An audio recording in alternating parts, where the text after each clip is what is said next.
उद्धव ठाकरे गटाचे खासदार विनायक राऊत आपल्यासोबत आहेत। खासदार साहेब, महाविकास आघाडीचा जागा वाटपाचा तिढा जो आहे किंवा जागा वाटप केव्हापर्यंत पूर्ण होईल, काय अंदाज सांगू शकाल? बघा, इंडिया आघाडीच्या जागा वाटपामध्ये कोणताही तिढा नाही आहे। असलाच तो सोडवण्यासाठी महत्वाची भूमिका बजावणारे संजय राऊत साहेब सक्षम आहेत। पण इंडिया आघाडीचा जागा वाटप अत्यंत चांगल्या पद्धतीने झालेलं आहे। 2-3 जागा ज्या आहेत त्यासाठी माननीय उद्धवजी, माननीय शरद पवार साहेब आणि माननीय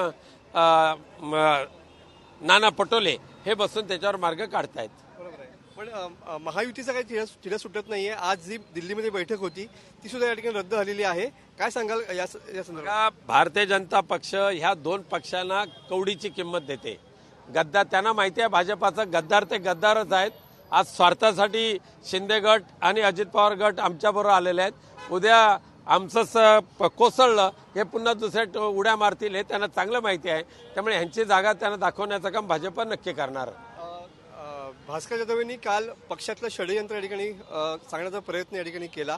एक प्रकारे कुठेतरी मनातली एक भावना त्यांनी व्यक्त केली। भास्कर जाधव आमचे ज्येष्ठ नेते आहेत, आदरणीय नेते आहेत। त्यांना बोलण्याचा अधिकार आहे, कान पकडण्याचा अधिकार आहे आणि त्यांचा सन्मान आमच्या हृदयामध्ये आहे। पण ज्या पद्धतीने त्यांनी आरोप केले, कुठेतरी खतखत मनामध्ये त्यांच्या अजिबात खतखत नाही। त्यांचा स्वभावच आहे तो, जे असेल तर स्पष्ट बोलून टाकायचं। पण मनाचा स्वच्छ, विचारांचा स्वच्छ, मोठ्या हृदयाचा, म्हणून भास्कररावांचा आम्हाला आदर आहे। पण त्यांच्यावरती अन्याय झाला एक प्रकारे त्यांनी सांगितलं की मला गटनेता सुद्धा केलं नाही, माझा क्लेम असून सुद्धा। ते आदरणीय नेते आहेत शिवसेनेचे, अधिकाराने ते सांगू शकतात आणि आमचं कर्तव्य ते ऐकणं। धन्यवाद। उद्धव ठाकरे साहेब या संदर्भात बोलतील का? शिवसेनेला भाजपला ही जागा सुटेल का असं वाटतं तुम्हाला? का भाजपला सर्वे झालेला आहे, ही जागा भाजपला सुटण्याची शक्यता आहे? भाजपचा नैतिक अधिकार आहे या जागेवर लढण्याचा पण पडण्याचा पण।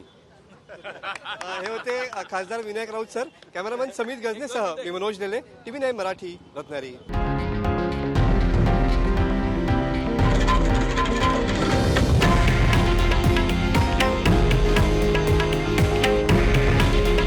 हे आहे देशातील नंबर 1 न्यूज नेटवर्क आणि आपण पाहत आहात TV9 मराठी। काळजी तुमची, हित महाराष्ट्राचं।